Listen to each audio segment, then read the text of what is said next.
अस्सलाम वालेकुम। आप सबकी दुआओं के साथ एक बार फिर से हाजिर हूँ एक नई वीडियो के साथ। आज की वीडियो में मैं आपके साथ शेयर करने जा रहा हूँ एक ऐसी इंफॉर्मेशन जिसका जो तल्लक है वो डायरेक्ट हमारे स्लॉट्स से रिलेटेड है, जो कि बहुत इंपॉर्टेंट टॉपिक है। एक टीम के मेंबरान की तरफ से एक जो है वो डिमांड आ रही थी और इसकी ज़रूरत भी थी कि काइंडली सर हमें बताया जाए कि हम अपना नेक्स्ट स्लॉट जो है वो कब अपग्रेड करना चाहिए हमें, और हम उसको कब अपग्रेड कर सकते हैं। हम क्या सारी ज़िंदगी जो है वो 2700 यानी कि $10 पे ही अपनी आईडी को रखकर अच्छी खासी इनकम कर सकते हैं। तो ये सारे कुछ सवाल हैं मेरे दोस्त। ऐसा नहीं होता कि आप $10 लगा के और ये सोचें कि मैं मंथली बेस पे जो है वो 50,000 कमा जाऊंगा या 40,000 अर्निंग कर लूंगा या 30,000 कमा जाऊंगा। जो है वो लॉजिक इसकी समझ नहीं आती दोस्तों। तो चलिए आज आपके साथ जो मैं डिस्कस करने जा रहा हूँ बेसिकली कि आपको अपना नेक्स्ट स्लॉट जो है वो कब अपग्रेड करना चाहिए और सिस्टम इसकी कितनी गुंजाइश है और सिस्टम इससे जो है वो किस तरह से इसकी निशानदेही करता है कि आपको जो है वो नेक्स्ट स्लॉट अपग्रेड करने की जरूरत है एट द टाइम, ताकि आप लोग अपने रिवार्ड को जो है वो मिस ना करें और आप लोगों को एग्जैक्ट टाइम पे अपने जो है वो नेक्स्ट स्लॉट अपग्रेड करने की जरूरत कब पेश आती है और ये क्यों करना चाहिए, क्यों जरूरी होता है और ये कब तक हमें करना पड़ सकता है। सिस्टम को जो है वो लॉक कब लगता है, आपके स्लॉट्स को जो है फ्रीज जो होते हैं वो कब होते हैं और ये क्यों होते हैं और ये कितने अरसे तक होंगे, और अगर हम इनको नेक्स्ट स्लॉट जो है वो अपग्रेड नहीं करेंगे तो ये इसका क्या नुकसान है और इसका हल क्या है, ये सारी चीजें। चलिए चलते हैं मोबाइल फोन की स्क्रीन पर। इससे पहले अगर आप इस चैनल पर नए हैं और ऑनलाइन अर्निंग से रिलेटेड, फॉर सेल से रिलेटेड हर किस्म की इंफॉर्मेशन लेना चाहते हैं तो काइंडली चैनल को सब्सक्राइब कीजिए, साथ में लगे बेल आइकन को जरूर प्रेस कीजिए ताकि हम एक दूसरे को बार बार मिलते रहे और एक दूसरे को ग्रो करने में एक दूसरे का साथ दे सके। So let's get started. तो अब हम आ चुके हैं मोबाइल फ़ोन की स्क्रीन। बेसिकली आज की वीडियो फॉरसेज में लॉक सिस्टम पे है। मैं आपके साथ एक आईडी डाल के शेयर करता हूँ, एक आईडी नंबर आपके साथ शेयर कर रहा हूँ दोस्तों। कुछ लोगों का ये माइंडसेट होता है कि ये सिर्फ एक लिमिट तक लगता है, जबकि इसकी कोई लिमिट मौजूद नहीं होती है जब तक कि इसके 12 स्लॉट जो है वो कंप्लीट नहीं हो जाते। अगर ये आईडी आपके सामने एक शेयर की है, इसको गौर से ज़रा देखिएगा।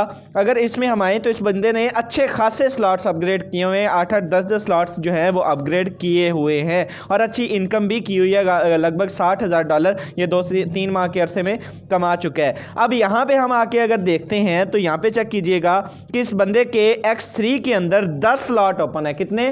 10 स्लॉट जो है वो ओपन है, लेकिन ये जो आखिरी वाला है ना, इसको लॉक लगा हुआ है। इसको क्या हुआ है? लॉक लगा हुआ है। ये लॉक क्यों लगा है और ये ओपन कैसे होगा और ये नौबत क्यों आई, मैं आज आपके साथ बेसिकली आज की वीडियो, ये बहुत एक जो है वो कम्युनिटी का इशू था कि सर हम जो है वो एक स्लॉट ओपन करते हैं साथ ही हमारा लॉक लग जाता है। तो दोस्तों ये जो इसके पिछले वाले स्लॉट हैं, ये जो इसके पिछले जितने भी स्लॉट हैं यानी कि 9 स्लॉट हैं, तो इन 9 को कभी भी लॉक नहीं लग सकता।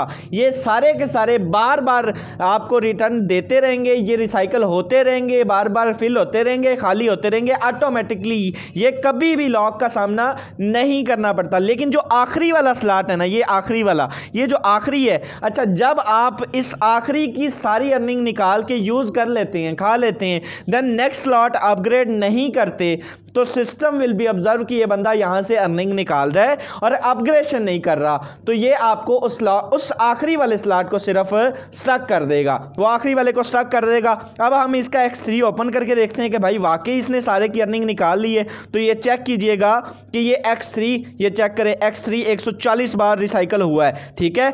X4 ये X3 का 10 वाला ये 62 बार, ये 26 बार, ये सारे रिसाइकल होते जाएंगे जिस तरह से मैंने आपको बताया। लेकिन आप ये देखिए, ये X3 का 10 वाला जो कि लॉक हुआ है, जिसको बहुत सारे लोग हमारे कम्युनिटी जो है वो कहती है कि सर इसको ठंड सी लग गई है, ये इसका साइन है मेरे दोस्त। जब ये होता है तो ये क्यों हुआ, ये चेक कीजिएगा कि ये रिसाइकल हुआ लेकिन इसने इस स्लॉट को अपग्रेड नहीं किया, इसने इस स्लॉट को अपग्रेड नहीं किया तो वो सिस्टम ने उसको लॉक कर दिया। अब सिर्फ इस वाले की अर्निंग जो है वो इसको नहीं जाएगी, बाकी सारे पिछले 9 की अर्निंग इसकी टीम काम करे, चाहे ये काम करे, चाहे जितने भी पर्सन काम करे, वो इसको मिलती रहेगी। क्लियर है? चलिए अब आपने क्या करना है, किस फार्मूले के तहत आपको कभी लॉक का सामना नहीं करना पड़ सकता, वो भी आपके साथ शेयर करता हूं मेरे दोस्त। कौन सा ऐसा फार्मूला है, तो वो हम जो स्ट्रेटजी यूज करते हैं कि जब आप लेट्स सपोज, आपको ऊपर आके मैं दिखाता हूं, ये चेक कीजिएगा, अब होता क्या है कि जब आपके पास अर्निंग आती है ना मेरे दोस्त, जब आपके पास अर्निंग आती है, लेट्स सपोज आपके 160 तक अपग्रेड है, ठीक है, $160 तक अपग्रेड है ये, तो आपने क्या करना है कि 160 वाले की अर्निंग, सिर्फ ये जो 160 है ना इसकी अर्निंग नहीं निकालनी, जबकि बाकी सारे की अर्निंग निकाल के खाती रहने हैं, उसको यूज करते रहना, उसको इस्तेमाल करते रहना है, उसको आप विड्रॉ करें, टीमों को दे, जो मर्जी करें। ये आखिरी वाला जो स्लॉट है इसकी अर्निंग नहीं निकालनी। अच्छा, जब 160 वाला आएगा, जब 160 वाला दूसरा आएगा, ये दोनों 160 और 160 कितने हो गए, 320, पकड़ के 320 वाला अपग्रेड कर दिया। फिर आपने 160 वाले की भी अर्निंग निकालते रहना है, उसको भी यूज करते रहना है। अच्छा, अब 320 तक अपग्रेड है, सारे की अर्निंग निकालते रहना है, 320 वाले की नहीं निकालनी। ये जो X3 है इसके अंदर जब ये 320 कितने हो गए, 640, पकड़ के इसको अपग्रेड कर लिया और इसकी भी लाइफ टाइम के लिए अर्निंग आप निकालते रहिए। यानी कि एक बार की आपने मेहनत करनी है, एक बार इनपुट करना है, तो उसके बाद आप यानी कि इस स्ट्रेटजी के साथ आप जब तक आपके 12 स्लॉट्स नहीं हो जाते, सिस्टम आपको लॉक सिस्टम का सामना करना पड़ सकता है इन फ्यूचर भी।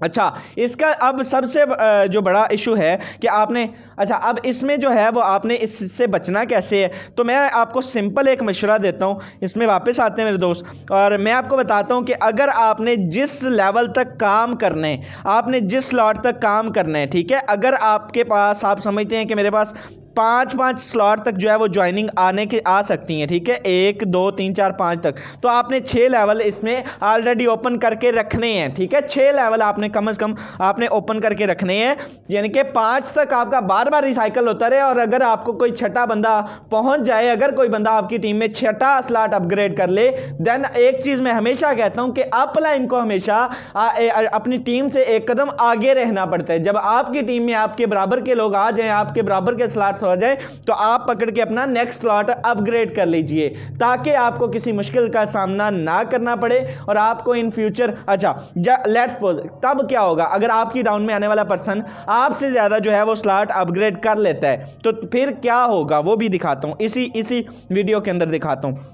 अगर इस बंदे की अपलाइन की मैं बात करूं तो ये चेक कीजिएगा मेरे दोस्त, ये इस बंदे ने क्या किया है कि X4 के अंदर 10 स्लॉट ओपन किए हुए, जबकि इसके अपलाइन ने 8 स्लॉट ओपन किए हैं। उसकी शकत नहीं होगी या कोई मसला होगा, तो उसमें क्या हुआ कि सिर्फ सिस्टम ने उसको वक्ती तौर पे उसके जो है वो स्लॉट की अर्निंग मिस की और ये रेड निशान दे दिए। ये रेड निशान किस चीज की निशानी है कि भाई आपकी टीम में आने वाले बंदे ने आपसे ज्यादा अपग्रेडेशन कर ली है, सिर्फ ये इसका इशू है और कोई इसका मसला नहीं है। कई लोग परेशान हो जाते हैं, सर जी मेरा वो रेड आ गया, अब मैं क्या करूं, किसी किस्म की टेंशन नहीं है, आपने अपनी स्ट्रेटजी से चलना है। ये बंदा चाहे जितने यहां तक भी अपग्रेड कर ले, इसकी डाउन वाला ये रहेगा इसी की डाउन में, लेकिन ये बंदा यानी कि X4 वाला, ये इसका अपलाइन, जब ये अपने अपग्रेड कर लेगा तो उसकी अर्निंग इसको मिलनी शुरू हो जाएगी। मकसद ये है कि लेट देर सवेर होती रहती है, आप बाद में भी इसको अपग्रेड कर सकते हैं। आपने किस तरह से चलना है, अब इसको क्या जरूरत है, अगर इसका X4 ओपन करते हैं तो X4 की ये जो आखिरी स्लॉट है, अच्छा अब इसको जरूरत है, अगर ये इसके यानी कि ये 2 बार 3 बार अर्निंग आ चुकी है, ऊपर वाले दोनों भी फिल हैं, ये नीचे से 3 भी फिल हो चुके हैं, अगर ये चौथा स्लॉट इसको आके छठा स्लॉट सॉरी ये वाला फिल होगा तो ये इसको स्टक कर देगा, सिर्फ आखिरी वाला यानी कि ये स्टक कर देगा, बाकी 320 तक इसको अर्निंग आती रहेगी। मकसद बात करने का ये है कि इसका लॉक नहीं लगेगा, ये रेड का मकसद लॉक नहीं होता, लॉक सिर्फ इसी सूरत में होता है कि आपने अपने जो है वो स्लॉट्स के हिसाब से देखना है कि मैंने इसकी सारी अर्निंग निकाल ली है, यूज कर ली है, तो मैं अपना नेक्स्ट स्लॉट अपग्रेड कर लूं, ठीक है, वो आपने कर लेना है और उसके बाद उसकी सारी अर्निंग निकालनी है। अगर नहीं करेंगे तो उसमें जो है वो आपको ये मसले मसाइल आ सकते हैं। चलिए यहां तक आपके कॉन्सेप्ट क्लियर है। अच्छा यहां पे एक चीज और छोटी सी मैं शेयर करता हूं, यहां पे लोग क्या करते हैं, एक स्लॉट से ज्वाइनिंग करते हैं,